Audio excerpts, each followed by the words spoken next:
Russia's shadow tankers threaten an environmental catastrophe on the Baltics, and now a Maltese-flagged cargo ship filled with 20,000 tons of Russian-sourced ammonium nitrate is drifting towards the UK coast. This is the same potentially explosive fertilizer that caused a massive blast in Beirut in 2020. And this ship is carrying 7 times more of this dangerous cargo than was involved in the Beirut explosion. Understandably, it's been rejected permission to dock by several countries. So, what kind of threats does the Kremlin's shadow fleet pose to the environment as well as the global maritime order?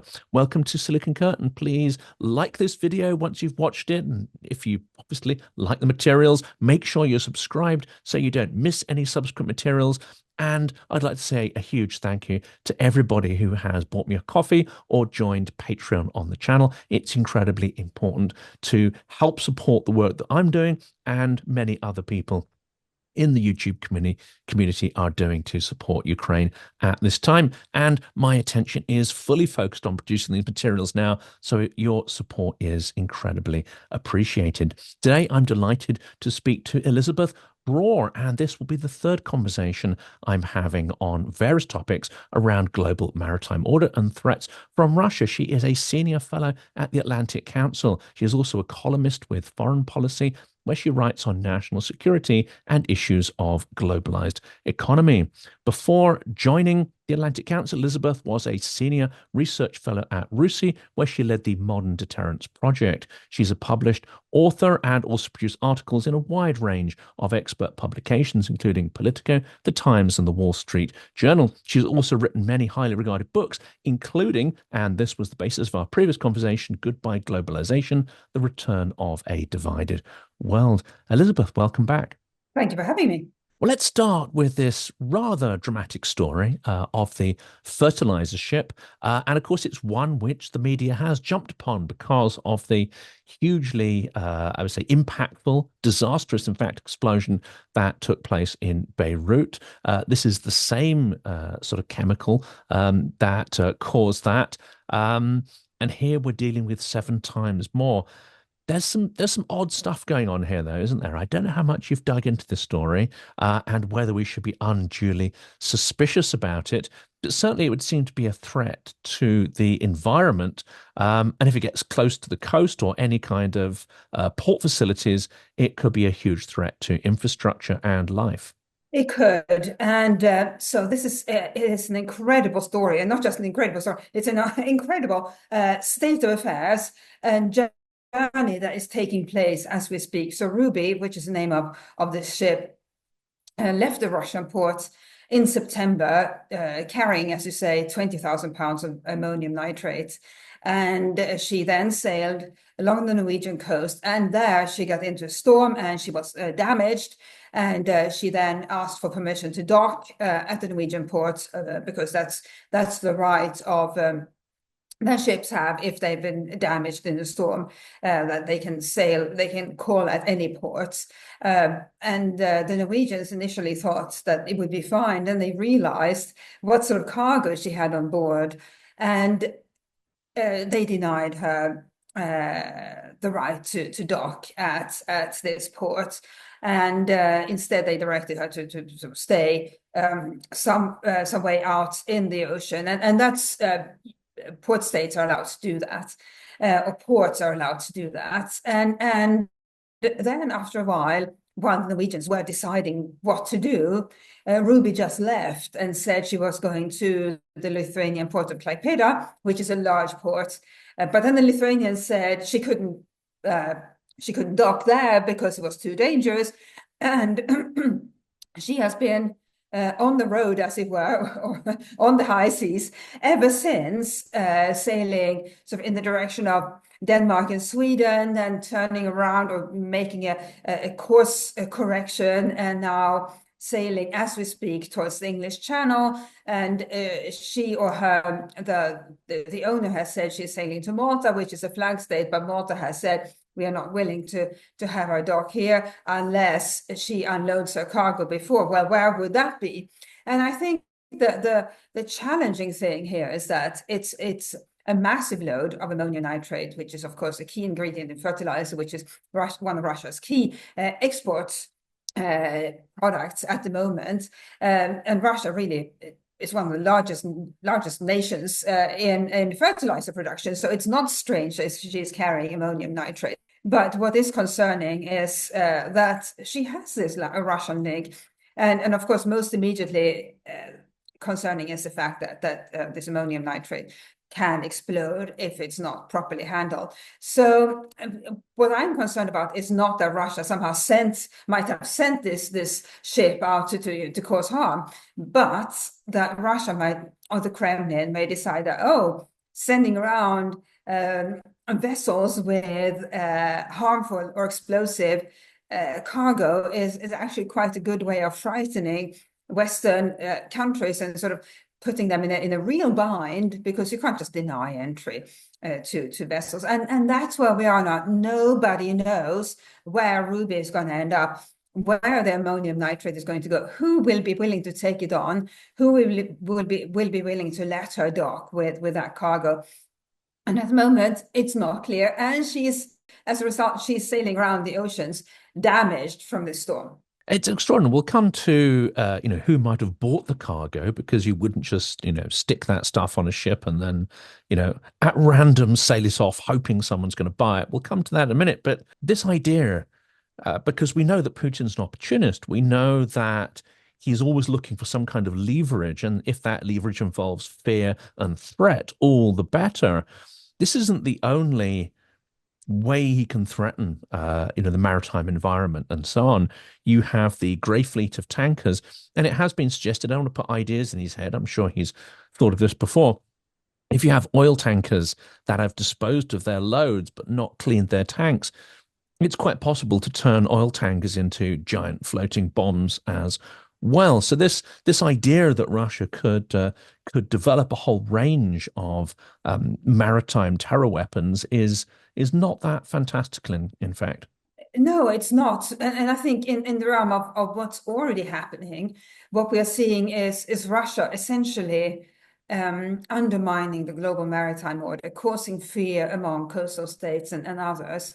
And I don't think Russia set out to do that. So the Shadow Fleet, which is a result of Western sanctions against Russia, and if we go back and sort of look at the sequence of events, it is that the West, in response to Russia's plans to invade Ukraine, imposed considerable sanctions on Russia, including an oil price cap at $60 a barrel.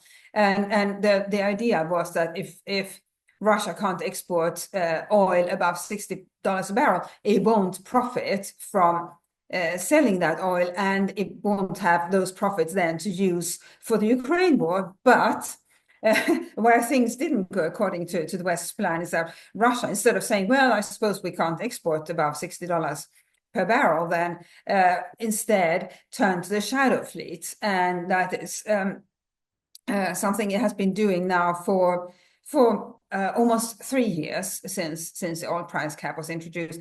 And in that time, the Shadow Fleet has grown enormously. And today, it is a significant chunk of the global tanker fleet. So around 1/10 or thereabouts. And even though it's obviously impossible to know exactly how many vessels are part of it, because they are by definition shady and operate in the shadows. But that's where we are now. And where this is a problem is that these vessels, because they operate outside the official global maritime system, they undermine the global maritime system. And more immediately, they pose a threat to legally operating vessels, because those vessels can't know where the shadow vessels are, because the shadow vessels manipulate the AIS so that others won't, well, the authorities won't see them. And then on top of that, it's obviously very old vessels that should have gone into retirement, i.e. the junkyard. They have a second life as shadow vessels. So they are old, they are also poorly maintained, and can have an oil spill anywhere in any country's waters. And crucially, because these vessels lack proper insurance, if they do cause accidents and incidents, there will be nobody there in most cases to pay for the damage. That means that coastal states will have both the damage and have to foot the bill for the recovery effort. And that's where we are today. And there's really nothing anybody can do about it. And that's interesting, isn't it? Because there have been some attempts to talk about, I don't know if they've actually denied passage to vessels, but there has been some talk amongst the Baltic countries of potentially, and I think Denmark may have been discussing this as well, of actually putting some kind of embargo on these and preventing their transit through certain waters. What's the legal and military basis of that? And do we actually have the capability to even mount such an operation? And of course, how would Russia react if we did? There's so many unknowns there. Well, there's a reason that we have heard some talk about it, but no action. And that reason is that it would be incredibly difficult to do, and it would also violate international maritime rules. Any vessel has the rights of innocent passage, which means it gets to sail anywhere it likes. And that is the basis of global shipping, that any vessel that gets to travel anywhere line, there has to be not there on a sort of aggressive mission, but you can't say as a coastal state, you can't say, well, we think that Russia uses shadow vessels to essentially sow fear and potentially cause a massive environmental harm to our countries, and by the way, also undermine our sanctions. We'll ban those vessels. Will ban vessels linked to Russia. That would be illegal under international maritime law. And so it would be the equivalent of a no-fly zone, because you would then have to enforce that ban. Well, that would be a very sticky situation. So let's say if the Baltic states or Denmark or Sweden or Finland were to say no Russian commercial vessels in our waters, then their neighbors would have to, and coast guards would have to go out there and keep those vessels out. Well, you can be sure that Russia would then respond by escorting its vessels, its commercial vessels linked to Russia through those waters, and it would be able to do so on the basis that the right of innocent passage gives them the right to sail wherever they an armed conflict waiting to happen. If that were to come to pass, that the ban would be introduced, and then it would lead to Russia responding. But then Western countries would obviously have to try to counter those Russian Navy vessels. It is such a massively unattractive, not to say disastrous scenario, that's a good reason for Western countries not to introduce such a ban. To that, another aspect that has been discussed is having Western Coast Guard officials and other authorities board vessels that they suspect are shadow vessels, and then inspect them and then detain them if they find that they, for example, lack proper insurance or not properly maintained. But if we look at how many suspected shadow vessels there are, according to a new Greenpeace report, there were 1,000 journeys by shadow vessels along Germany's Baltic coast last year. And that's 1,000 vessels that the German Coast Guard would then have to inspect, 2 or 3 a day, in other words. And the Coast Guard just doesn't have that sort of capacity, first to inspect and then to process such violations. So that's the reason that has not been done. And then, if I can add, in the case of Denmark, the Danish Straits are crucial to the journeys of shadow vessels from Russia's Baltic ports, which is where most of the Russian shadow vessels leave from. They have to, in order to get out to the oceans and then on to their destinations, they have to sail through the Baltic Sea, and crucially through the Danish Straits. And those are very narrow, very tricky, and very treacherous. And two things are interesting about that. The first is that something I thought about in the early stages of the shadow fleet was that Denmark could announce that it wouldn't offer pilotage to suspected shadow vessels. And I thought that they will be brilliant, because then they will, the shadow vessels won't go through the Danish Strait. Well, I wasn't clever enough, because what has happened is that shadow vessels increasingly turn down Danish pilotage in the Danish Straits. And that means that they are even more likely to cause accidents and incidents, but clearly they don't care. And if they were to cause accidents or incidents, the Danish government would have to pay again because they don't have proper insurance and their owners are not known.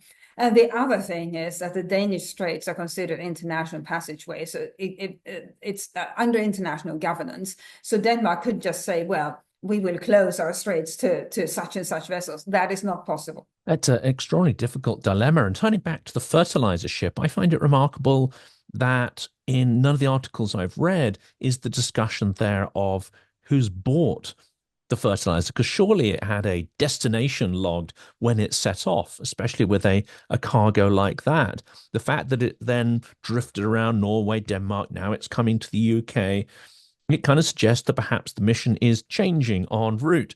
Perhaps the realization that this could be a tool of coercion. And the follow-up question is this kind of material actually sanctioned? Does it come in the same class as oil, hydrocarbons, and gas, or is there no such restriction on the export and sale of fertilizer and agricultural products?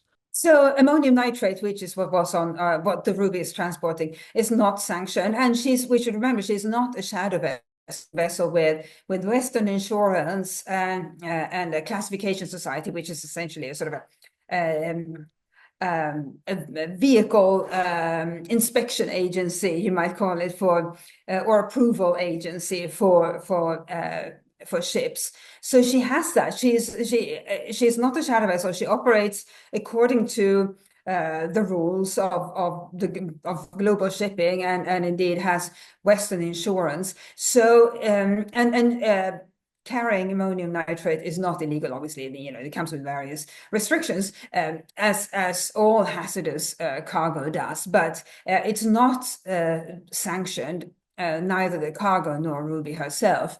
And I think the journey that she embarked on was totally legitimate. But then what happened after that, I think, may have given the planners in the Kremlin some ideas about how else you can essentially annoy or harm Western countries without or with impunity, without being punished for it. Yes, and we'll have to see where that goes. Another area, of course, where actually they also seem to have impunity, and this is at least to me is not quite clear why this is the case. This is in the sabotage, even the assassination, because we know that a senior official in the defense industry in Germany was assassinated. There is a whole slew of what appear to be Russian orchestrated attacks right across Europe. And yet, this is not headline news. If I was suspicious, I would say there's a certain repression of these, because if we admit that this is happening, then certain responsibilities and consequences would inevitably come from that. But what do we know about Russia's operations of sabotage across Europe, especially against the defense sector and companies linked to it? It has been extraordinary to watch. So what we have seen in the past 2.5 years is obviously Western governments stepping up to donate or sell considerable amounts of weaponry to Ukraine. And I don't think Western defense manufacturers thought anything more of it than, oh, we'll be making more, or whatever the product is that we specialize in, we'll make more of it. And that's what they've been doing. They've been ramping up capacity and production.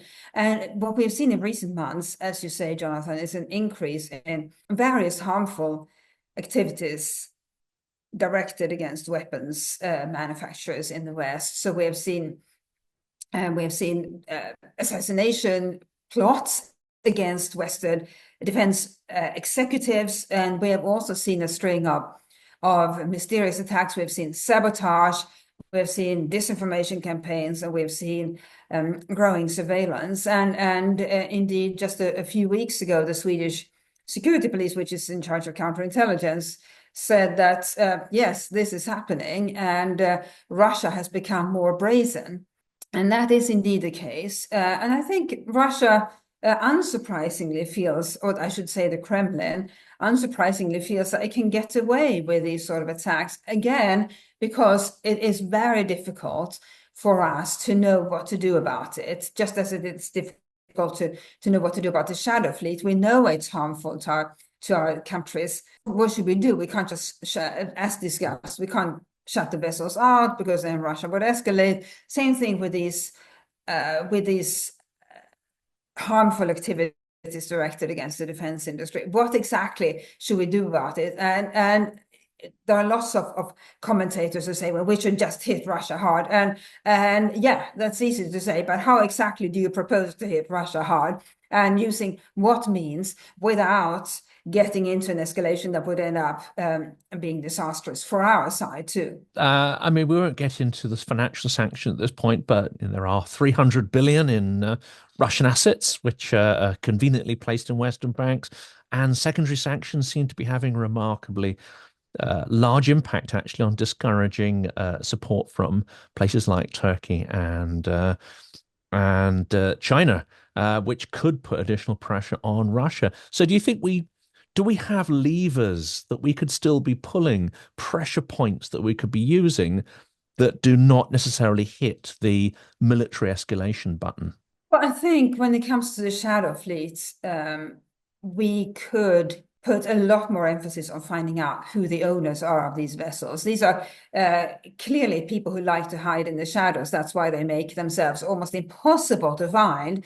But in our Western countries, we have a lot of brilliant investigators. We also have a lot of brilliant sleuths out there in the community, in civil society. I think we should invite ordinary citizens to apply their often brilliant minds to try to finding out who some of these owners are. These owners don't want to be identified. If they were to be identified, they would think twice about owning shadow vessels. They don't think twice about owning shadow vessels that cause harm to other countries' waters, not to mention fish and birds, but they may think that if people know who they are. So that's the first thing we can do. The other thing is to encourage everybody to be aware. First of all, our government should be transparent with the public about what's happening. And you said that the sabotage isn't getting enough attention. Well, I think the reason for that is that our governments don't want to frighten the population. But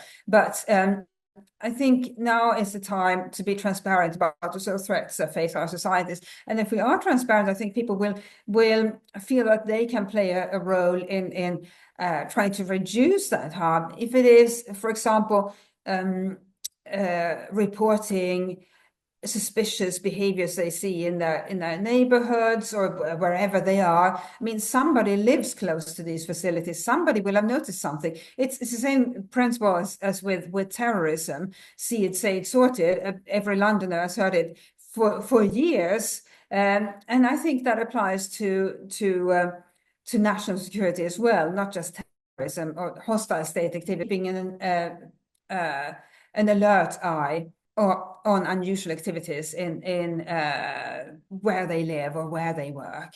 Then the other thing is I would like to hope that the tech community could play a role. So we have AI, we have incredibly innovative startups.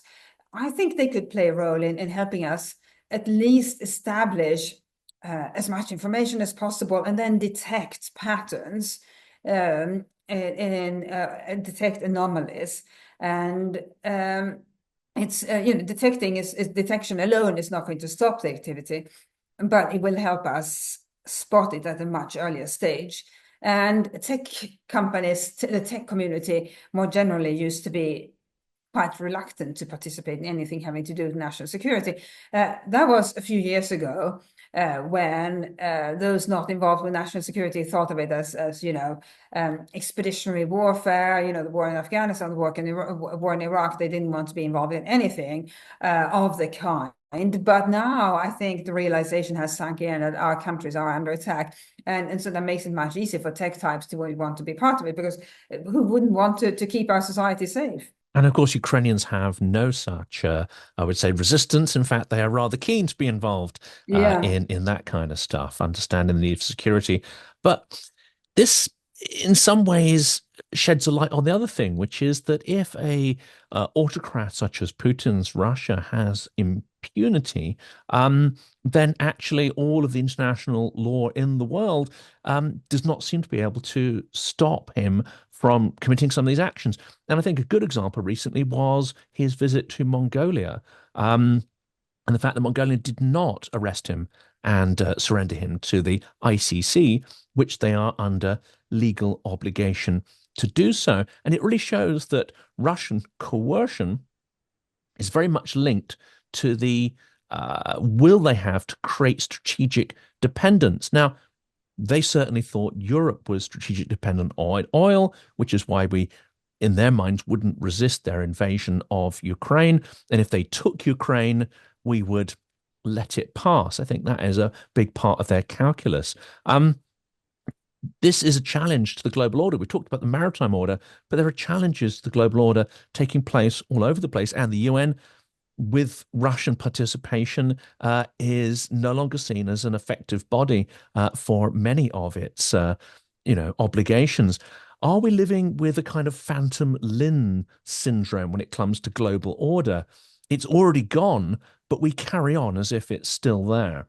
Yes, and I think we still have to cling on to the hope that the system that the world's nations have built up painstakingly, not just the UN system, but this whole system of rules, regulations, international law, it has taken so much effort, and we have built it up over decades, in some cases generations, really since World War II and the end of World War II, and in some cases much longer. And it would be a massive detriment to the world if we just said, wow, it's not working anymore. But it is strange to be operating or living in a world in which Russia can, and not just Russia, but since we're talking about Russia here, can violate so many of those rules and conventions and agreements and get away with it. But we should remember that the reason that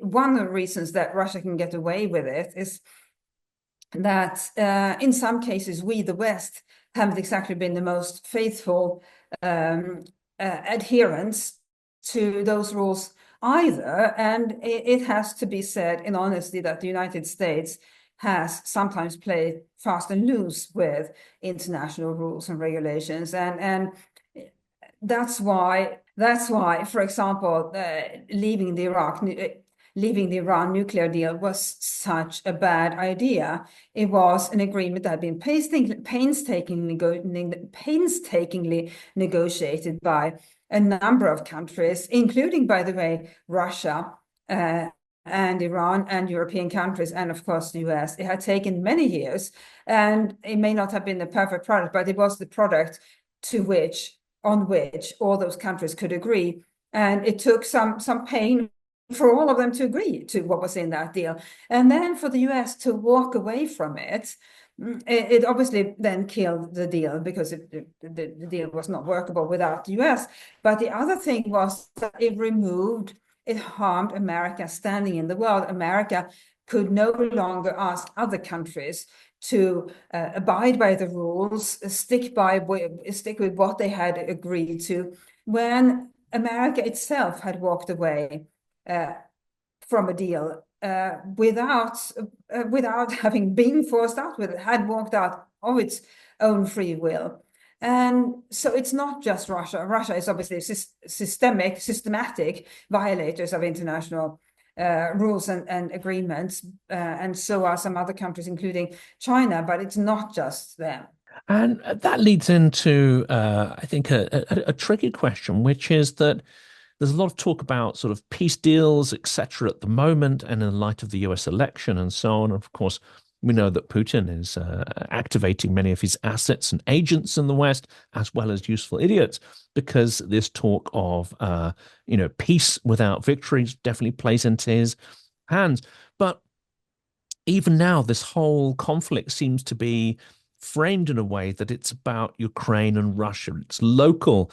It's not a bigger conflict than that. And it's convenient, I think, for many decision makers to think of it that way.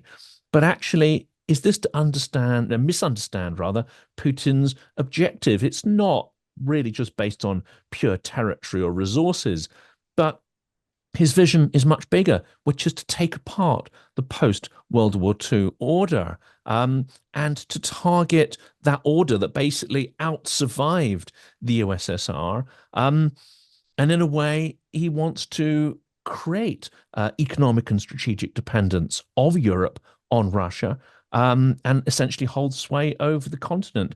It seems to me that that is a key part of his objective since 2007 and the Munich Security Conference, and it's one which we bury our heads in the sand to pretend is not really there. Yes, and in addition, I think one of the challenges is that we have so few people in the West who have any sort of access to Putin. And by people, I mean credible people, not people like Steven Seagal, credible interlocutors who have some sort of access to the Kremlin. And without that access, we have no way of knowing what's going on in Putin's head. We can only surmise, we can only guess.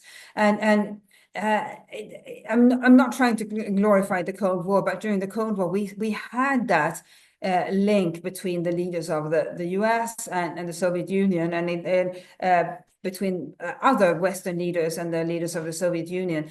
We don't have that anymore. We have really very little idea of what's going on inside Putin's head, because there's no Westerner that in regular contact with him for good reason. But this is the price, I think, that we are paying for that lack of access. We operate essentially in a sort of a world of criminology where we watch the signs on the outside rather than having some sort of understanding from the inside about where his thinking is going. And I hope that doesn't put us in a situation where we completely misunderstand a Russian action or activity, and respond to it in a way that then becomes escalatory. But the reality is we can only guess what it is Putin has in mind when he does his various things. Is he trying to provoke us to be, is he trying to be difficult, or is he and sort of just make us uncertain of ourselves, or is he trying to essentially do something much more ambitious than that, along the lines of what he's done in Ukraine? And we don't know,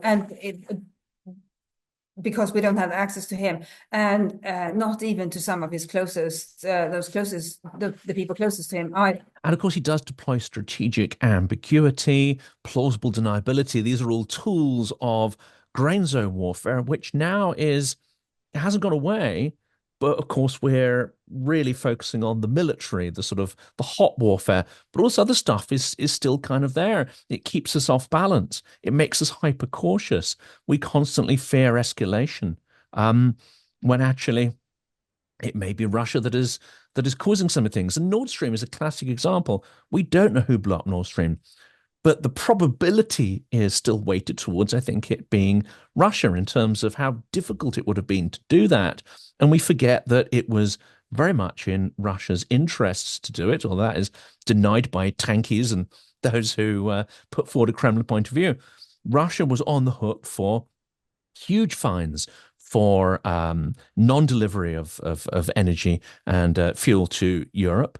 And of course, he wanted to use fuel as a weapon to destabilize Europe and to ensure that its dependence on Russian hydrocarbons meant that it would not go all in to support Ukraine. I think that is sort of forgotten in this whole debate. Nonetheless, he can use that. Let's assume he did do it. He could then accuse us of doing it. And accuse us of escalation by doing it. And it's part of this sort of circular game that he's played several times before.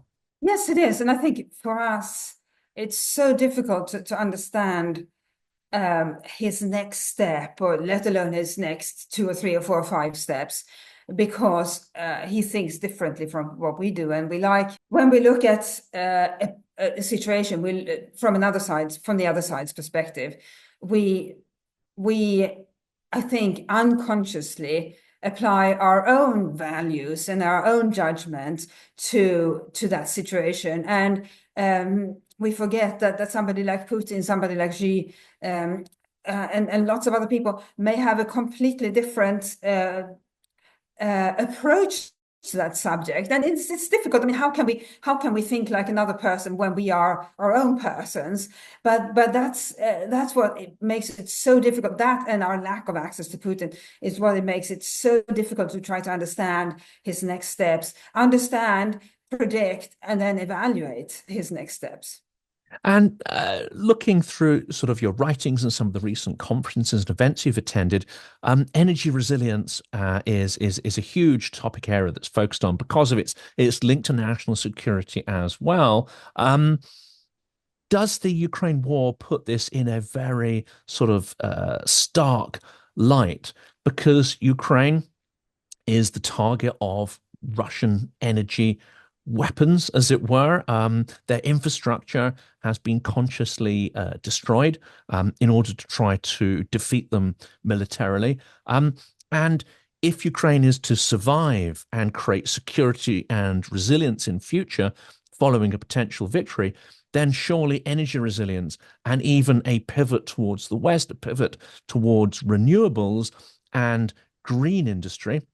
And I think you will have seen potentially some papers about green steel and other sort of recovery plans. This would seem to be an extraordinarily important thing for Ukraine, but actually for the security of the entire Western world to reduce dependency on extraction autocracies such as Russia, and take more control over energy resilience, but also, renewables, which again, I think the survival of democracy perhaps is going to be very much linked to topics like this. It will be. And we should remember that it's not just Russia exporting energy to our countries, it's obviously also the Gulf. And when it comes to steel, China is the master of the world, and it's the master of the world thanks to government support and subsidies of Chinese companies. This is one of the sorrowful tales of globalization, that we used to have a strong steel industry in Europe, and then China came along when when it introduced a market economy with Chinese characteristics. And China came along and built this steel industry that has become the world's largest, so large that it has so much overcapacity that it's essentially trying to export with dubious means even more steel to other countries. And but when it comes to energy independence, it really is crucial. And I have to say, on a sort of more upbeat note, this is an opportunity really to focus on renewable. Until now, it has been seen, or until recently, has been seen as a green thing. It's not just a green thing; it is a national security thing. And if we can help make our countries less dependent on countries that we don't really trust and become greener in the process, what's not to like? Well, many would say, well, the price is not to like. Well, it's a small price to pay compared to the sort of situations we might find ourselves in if we do remain reliant on energy from countries we don't trust. And I think, again, this is where governments need to be transparent. There's no shame in saying this is a problem that we as politicians won't be able to solve. We have this idea that we want to bring to you, which is more energy independence, more renewables. It will become more expensive, and we want to be transparent with you about it, with you, the public. What do you think? Do you like this idea? And instead of saying, well, we'll find it, we have a solution we're working on, and then never really presenting the public with the intractable dilemma of energy security and or lack thereof. And the last question, and it's based on interesting comments you made recently, is that environmental groups have just started to sort of pay attention to the grey fleet. What surprised me through the course of Russia's war in Ukraine is the lack of, I would say, fervor from environmental groups. And this is an area I've been interested in since university, in fact. And often it is, dare I say it, polluted with a lot of politics. Whereas, I was involved in groups that went out and did stuff in the countryside. And I think this is an extraordinary emotive topic, especially for young people as well. But throughout the full-scale war, there's been relatively little criticism of Russia's extraordinary, I would say, annihilation of the Ukrainian environment. You had the Kovka Dam. You've got the earth polluted by the heavy metals that are contained in artillery shells, and all these explosions going off, etc., as well as landmines. And goodness, but the list, we could sit here for 10 minutes talk about the full list of what Russia has done to the environment there. How do we explain that?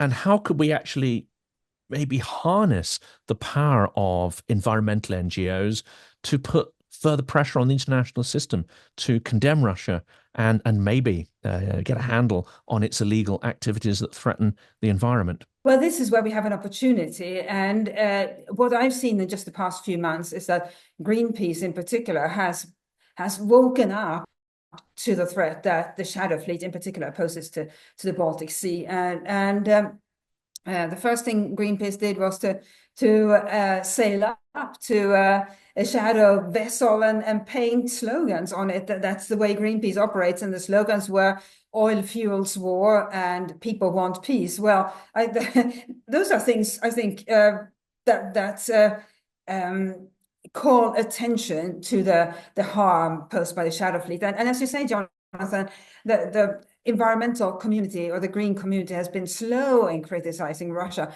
I think, frankly, it has to do with the fact that many in the sort of environmental community don't much like the United States, and there's sort of latent anti-Americanism there, and so they were reluctant to criticize Russia, where I think let's call a spade a spade. If Russia does something wrong, it means whether it harms people or the environment, let's call it out, just as we might call the US out for things that it does wrong.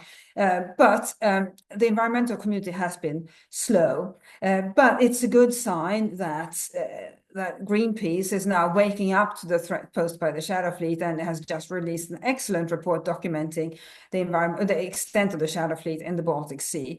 And let's hope on that note also that the global environmental community starts paying attention to the Red Sea. It's not a crisis caused or directed by Russia, but it is a geopolitical crisis where the Houthis deliberately attack merchant vessels that in many cases, in fact, in most cases, carry cargo that will be very dangerous to the environment if it leaks. And we have had many almost disasters, and the real disaster will come unless they stop attacking vessels. And I think the environmental community needs to start focusing on the Red Sea. Until now, there's been almost complete silence, and that doesn't speak well of the environmental community. You need to stand up for the environment, regardless of who the perpetrator is. So let's hope that Greenpeace and others take an interest in the Red Sea sooner rather than later. Well, that's absolutely fascinating. I'll put a link in the description of the video to the Greenpeace report, which I think is very important for people to read.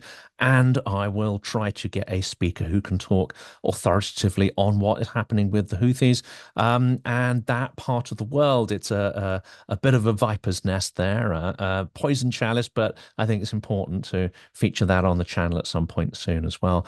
But today, Elisabeth, it's been a huge pleasure once again tapping into your expertise and knowledge and passion on this subject. Thank you so much for coming back on Silicon Curtain. It's a pleasure, Jonathan, and keep up the great work.